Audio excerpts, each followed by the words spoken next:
Hello guys, welcome back. आज की video बहुत इंटरेस्टिंग होने वाली है। इस वीडियो में हम ऐसी 5 फाइट को देखेंगे जिसको देखने के बाद आपके होश उड़ सकते हैं और आंखें चकाचौंध हो सकती है। Before we are enter in this video, don't forget to subscribe and like this video. Please please subscribe कीजिए, क्योंकि ये तो आपके लिए छोटी सी बात है पर हमें इससे बहुत फ़र्क पड़ता है। आज की वीडियो में हम 5 ऐसे फाइट्स की बातें करेंगे जो कि एनिमेशन में तो अच्छी होगी ही और स्टोरी लाइन में भी बहुत अच्छी होगी। उससे पहले स्पॉइलर है मांगा और एनिमे से ध्यान से देखना वीडियो। पहली फाइट है सीजन 3 की हांतेंगो वर्सेस तांजीरो की फाइट। ये है स्वर्ड्समिथ विलेज की कहानी, जहाँ पर तांजीरो नेजुको और मिस्टर हाशिरा मोइचिरो तोकितो अपर मुंडीमन का खुलासा करते हैं। जब लड़ाई शुरू होती है तो मोइचिरो हांतेंगु का गला काट देता है अपने मिस्ट फीडिंग के 4th फॉर्म से, जिससे हांतेंगु के 2 नए क्लोन बन जाते हैं। आगे जाकर ये 2 रूप 4 में बदल जाते हैं और इनके इंडिविजुअल पावर्स भी होते हैं। हांतेंगु के एक क्लोन ने मोइचिरो को दूर भेज दिया और उसके बाद से मोइचिरो इस फाइट में इंक्लूड नहीं है। आगे जाकर इस फाइट में गेन्या सिनाजुगावा और नेजुको भी ऐड हो जाते हैं। ये तीनों बहुत बुरी तरह से लड़ रहे थे, जहाँ पर कि तांजीरो ने अपना डीमन स्लेयर मार्क अनलॉक कर दिया। चलो अब बात करते हैं हांतेंगु के फाइट की एंडिंग की। हांतेंगु के क्लोन जब 1 से 2 हुए तो नेजुको और गेन्या ने बचा लिया। जब 2 से 4 हुए तब तांजीरो ने कैसे भी करके बचा लिया। जब 4 मिलके 1 हुए तो ना तो कोई बचा पाया और ना तो कोई बच पाया। यहाँ पर हमारे हीरोज के जीतने के चांसेस बहुत ही कम लग रहे थे। जहाँ पर एंट्री होती है हमारी लव हाशिरा मित्सुरी कांड्रोजी की। मित्सुरी के कहने पर हमारे हीरोज असली बॉडी को मारने चले जाते हैं। मित्सुरी सुबह तक लड़ती है और हमारे हीरोज अपर मून 4 को मारने में कामयाब हो जाते हैं। इसमें अनोइंग ये था कि हांतेंगु के 7 अलग अलग रूप है। जब भी हमें लगेगा कि हांतेंगु मरने वाला है तब कोई ना कोई रूप सामने आ जाएगा। इसको हांतेंगु का इमोशन मैनिफेस्टेशन कहते हैं, पर वो हम किसी और वीडियो में एक्सप्लेन करेंगे। ऐसी रैंकिंग क्यों मिली इस फाइट को वो मैं वीडियो के एंड में बताऊंगा, तो प्लीज़ एंड तक देखिए। नेक्स्ट फाइट है अकाजा वर्सेस तांजीरो एंड गियो के बीच। ये कहानी है इन्फिनिटी कैसल आर्क की, जहाँ पर कि तांजीरो अकाजा से दूसरी बार मिलता है। अकाजा एक ऐसा अपर मंत्री है जो कि किसी के साथ लड़ने से पहले उसकी बैटल स्पिरिट को समझ लेता है। आप कैसी मूव यूज करोगे उसको पहले से ही पता होगा। इसी एबिलिटीज के साथ अकाजा बहुत ही डेडलीस्ट डीमन बन जाता है। आप समझ सकते होगे कि ये फाइट कितनी ज्यादा ब्रूटल हुई होगी। अकाजा लिटरली 2 डीमन स्लेयर मार्क किए हुए बंदों के ऊपर भारी पड़ रहा था, बट तांजीरो ने अपना ट्रांसपेरेंट वर्ल्ड एबिलिटी से अकाजा को सरपास किया। गियो ने भी अच्छी लड़ाई की थी। गियो और तांजीरो की बहुत मेहनत के बाद वो थक रहे थे, पर अकाजा को कोई भी फर्क नहीं पड़ रहा था। उसको तो और मजा आ रहा था इस फाइट को एंजॉय करने में। चलो इस फाइट की एंडिंग को एक्सप्लेन करते हैं। फाइनली तांजीरो ने अपना सी थ्रू द वर्ल्ड के साथ sun breathing 5th form use किया और अकाजा का गला काट दिया। उसके बाद हमें पता चला कि अकाजा एक ऐसा डीमन है जिसका सिर काटने से कुछ नहीं होगा, उसको सिर्फ सन से ही मारा जा सकता है। तांजीरो एंड गियो लिटरली सॉफ्ट कि ऐसा भी कोई डीमन कर सकता है मोजान के अलावा। कि ये हमने क्या देख लिया, हमने तो डीमन को मारा था, ये मरा ही नहीं। उसके बाद क्या होता है पता है? उसके बाद अकाजा को अपनी बैक स्टोरी याद आ जाती है और उसको ये रियलाइज होता है कि वो बुरा काम कर रहा है, तो इसीलिए वो खुद को उड़ा देता है। हमारे हीरोज ने राहत की सांस ली। एंड ये था द एंड ऑफ अपर मंत्री अकाजा, या फिर बोलूं मैं रेनगोकू किलर। नेक्स्ट फाइट है डोमा और शिनोबु के बीच। इस बदले की कहानी की शुरुआत होती है इन्फिनिटी कैसल आर्क में, जहाँ पर इंसेक्ट हाशिरा की मुलाकात होती है उसी के बहन के कातिल डोमा के बीच। डोमा को देखते ही शिनोबु अपने पावर्स को अनलिस्ट करने लग जाती है और अलग अलग पॉइजन डोमा के अंदर इंजेक्ट करने लग जाती है। पर डोमा अपर मून 2 डीमन था, जाहिर सी बात है शिनोबु का कोई भी ड्रग डोमा के ऊपर काम नहीं करने वाला था। शिनोबु की स्पीड बहुत ज़्यादा थी, फिर भी वो डोमा का मुकाबला नहीं कर पा रही थी। उसके बाद शिनोबु अपना अलग चाल चलती है, जिसमें कि डोमा शिनोबु को कंज्यूम करने लग जाता है, जिसमें शिनोबु की मौत हो जाती है। और ये था हमारा फेज़ 1। फेज़ 2 में जब शिनोबु को डोमा कंज्यूम कर रहा था, वहाँ कानाओ पहुँचती है।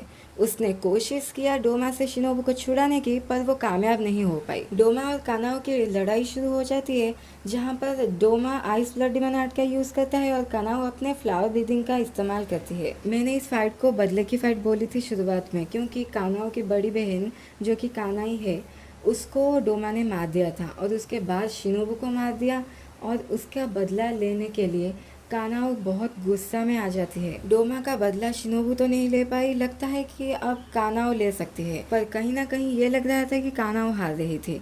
तो अब एंट्री होती है इनोसुके हाशिबिरा की और उनकी लड़ाई शुरू हो जाती है। अब टाइम आ गया शिनोबू के मास्टर प्लान यानी उसके पॉइजन की। शिनोबू के अंदर बहुत सारा पॉइजन था जो कि डोमा ने एक साथ कंज्यूम कर लिया था। अब बारी आती है बाजी पलटने की। चलो एंडिंग को एक्सप्लेन करते हैं। डोमा के ऊपर शिनोबू का ड्रग काम करने लगा था, उसके लिए उसको अपनी सैक्रिफाइस देना पड़ा। उसकी सैक्रिफाइस अब जाया नहीं जाएगी। डोमा बहुत वीक हो गया था, जहाँ पर इनोसुके और कानाओ ने मिलकर उसको रोक लिया। यहाँ पर कानाओ अपने फ्लावर ब्रीदिंग का फाइनल फॉर्म अनलॉक करती है, जो कि है वर्मिलियन आई। बहुत बड़े सैक्रिफाइसेस और बड़े फॉर्म को अनलॉक करने के बाद फाइनली वो दोनों अपर मून 2 डीमन को हरा देते हैं। ये सब शिनोबू के वजह से हुआ था, जहाँ पर ये एंड था अपर मून 2 डोमा की। अपर मून 2 तो खत्म हो गया, चलो अब आगे बढ़ते हैं। हमारे सेकंड नंबर पर आती है डीमन किंग मोजान वर्सेस हाशिराज की फाइट। ये कहानी है सनराइज काउंटडाउन आर्क की, जहाँ पर डीमन किंग मोजान अपने कॉम्बैट फॉर्म के साथ अपीयर होता है। वो बहुत गुस्से में था अपनी सारी अपर मून आर्मी को मरता देख। इतना गुस्से में था कि किसी को भी मार दे। हजारों नॉर्मल डीमन स्लेयर्स को मारते हुए पहले वो पहुंचता है तानजीरो एंड गियू के सामने। उन लोगों के साथ बहुत घमासान लड़ाई हुई। सनराइज होने में बहुत कम टाइम बचा था। जैसे शिनोबू ने डोमा के अंदर ड्रग इंजेक्ट किया था, वैसे ही मोजान के अंदर तमाया ने ड्रग इंजेक्ट किया था। तमाया की सैक्रिफाइस देते हुए आगे जाकर love Hashira and serpent Hashira मुलाकात करते हैं और उनके साथ बहुत अच्छी लड़ाई होती है, जो कि देखने लायक होती है। And the other side upper force जो कि इन्फिनिटी कैसल को संभालती है नाकी में, उसको योशिरो ने कंट्रोल कर लिया था। इन्फिनिटी कैसल अब योशिरो के हाथ में चल रहा था और ये बात मोजान को पता चल जाती है, जो कि नाकिमे को कंट्रोल करने की कोशिश करता है, पर वो ऐसा नहीं कर पाता, इसीलिए क्योंकि नाकिमे मोजान के लिए खतरा बन रही थी। इसीलिए मोजान ने नाकिमे को खत्म कर दिया। जैसे ही नाकिमे मरती है, इन्फिनिटी कैसल तबाह हो जाता है। अब मोजान बाहर आ जाता है, जहाँ पर कि वो मिलता है सारे हाशिराज से और मोजान बोलता है, अगर तुम में दम है तो मुझे सनराइज तक रोकते दिखाओ। ये हाशिराज के लिए बहुत बड़ी अपॉर्चुनिटी थी, क्योंकि अब मोजान बाहर आ चुका है तो मोजान कहीं भाग नहीं सकता। हाशिराज के फाइट में मोजान बहुत अच्छी तरह से जीतने वाला था, जब तक तमाया का ड्रग काम नहीं किया था। चलो फाइट के एंडिंग को एक्सप्लेन करते हैं। अब सनराइज में ज्यादा टाइम नहीं बचा था। तमाया के ड्रग ने मोजान को कमजोर कर दिया था। उसने भागने की कोशिश की, पर वो नहीं कर पाया। एट द एंड मोजान एक बड़े से बेबी का रूप ले जाता है बचने के लिए, पर वो वैसा भी नहीं कर पाता और वो तांजिरो को डीमन बनाने की कोशिश करता है, पर उसमें भी वो कामयाब नहीं हो पाता। एट द एंड ये मोजान का एंड था और यहाँ पर हो जाती है डीमन किंग की डेथ। नेक्स्ट फाइट है कोकुशिरो वर्सेस हाशिराज की। ये कहानी है इन्फिनिटी कैसल आर्क की, जहाँ पर मिस्ट हाशिरा मोइचिरो और गेन्या कोकुशिरो को फेस करते हैं, जहाँ पर कोकुशिरो ऑलमोस्ट गेन्या को मारने ही वाला था, पर वहाँ सानेमी की एंट्री होती है। अब यहाँ पर सानेमी और मोइचिरो मिलकर कोकुशिरो का सामना करते हैं और वहाँ पर एंट्री होती है सबसे स्ट्रॉन्गेस्ट हाशिरा यानी ग्योमे हामेजिमा की। यहाँ पर तीनों हाशिराज ने डीमन स्लेयर मार्क को अनलॉक किया, जहाँ पर ये तीनों स्वॉर्ड को कैसे रेड करते हैं उसके बारे में भी जान लेते हैं। ऑन दी अदर साइड गेन्या अपने कोकुशिरो के फ्लैश को खा लेता है और उसके बाद वो एक नए ब्लड डिमन आर्ट को अनलॉक करता है। इसी के साथ अपने ब्लड डिमन आर्ट को एक्सप्रेस करते हुए गेन्या अपने नए पावर को अनलिस्ट करता है। चलो अब बात करते हैं इस फाइटिंग के एंडिंग की। गेन्या के ब्लड डिमन आर्ट से कोकुशिरो एक पेड़ में जकड़ जाता है, जहाँ पर मोइचिरो अपने रेड नेचन स्वॉर्ड को कोकुशिरो के आर पार कर देता है।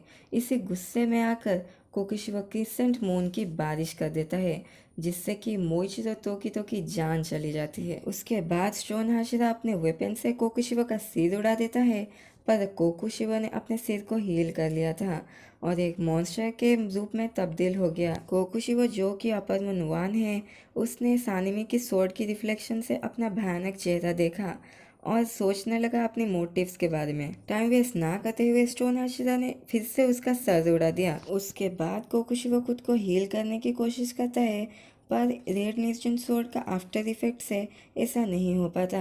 ना तो वो हील होता है, ना तो वो अपनी दर्द डिमन को एक्सप्रेस कर पाता है। इसी के साथ अपर मनवान की भी एंडिंग हो जाती है। चलो वीडियो खत्म हुई, अब बात करते हैं मैंने ऐसी रैंकिंग क्यों दी।